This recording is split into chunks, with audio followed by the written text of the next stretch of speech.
eléctrica y tributaria, dos reformas necesarias.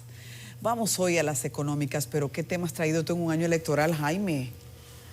Muy buenas noches, Sara. Buenas noches. Al igual que el Fondo Monetario Internacional, la firma calificadora de riesgo Standard & Poor's, S&P Global Ratings, ha recomendado a las autoridades que después de las elecciones se ejecute dos reformas estructurales que son fundamentales para la sostenibilidad de las finanzas públicas.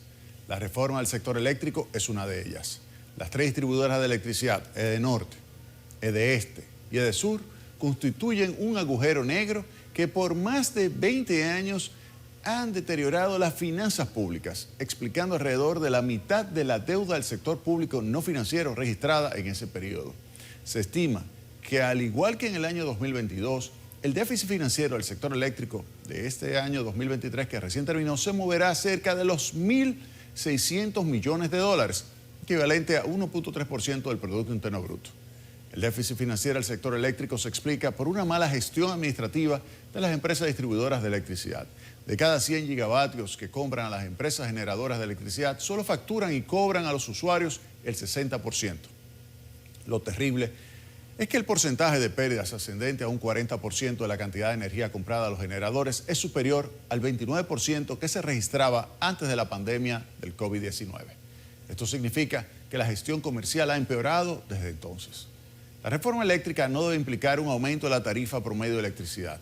La reforma debe lograr que mediante una mejora administrativa se logre hacer que aquellos usuarios que no están pagando la factura que consumen actualmente comiencen a pagarla en su totalidad.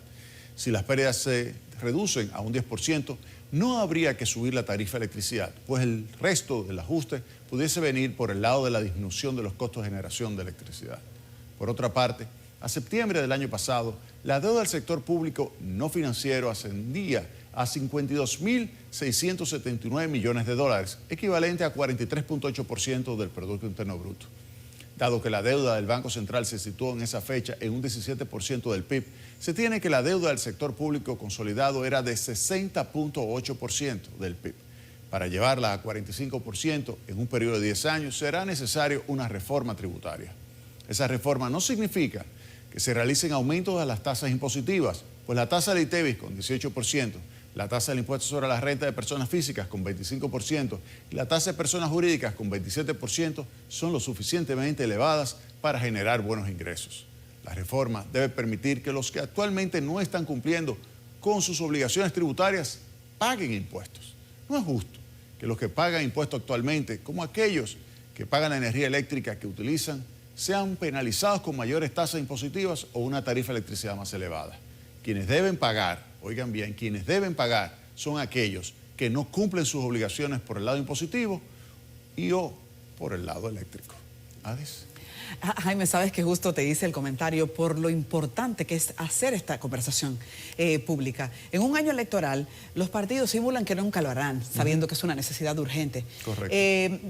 ¿Cómo o qué recomendación se hace para que en medio de las políticas públicas de campaña, un tema como este, no sea simulado, manipulado? ¿Qué conversación deberíamos generar con los gobiernos o con los partidos sobre esto? Lo que sucede es la realidad. Ya el nivel de endeudamiento disponible para seguir financiando ese agujero eléctrico se está agotando, y cuando tú ves a nivel agregado el déficit de las finanzas públicas y ves el nivel de endeudamiento, te das cuenta de que ya está llegando la hora de la reforma tributaria también. Ninguno quiere pagar ese precio, aparentemente, sí, el precio pero político. habrá que hacerlo. Y quisiera saber, según tus proyecciones, ¿qué tan fatídico, qué tan fatal pudiese ser que sigamos postergándolo? Mira, llegará un momento en que los mercados de capitales te van a decir que ya no te van a financiar más hasta que haga la reforma. En ese momento, entonces, el nivel de riesgo de tu deuda va a subir significativamente, porque ya Standard & Poor's señaló que si no hacen esa reforma después de las elecciones, viene una reducción de la calificación crediticia. Vale, pues hay que estar atento a este tema. Jaime, gracias. Un placer.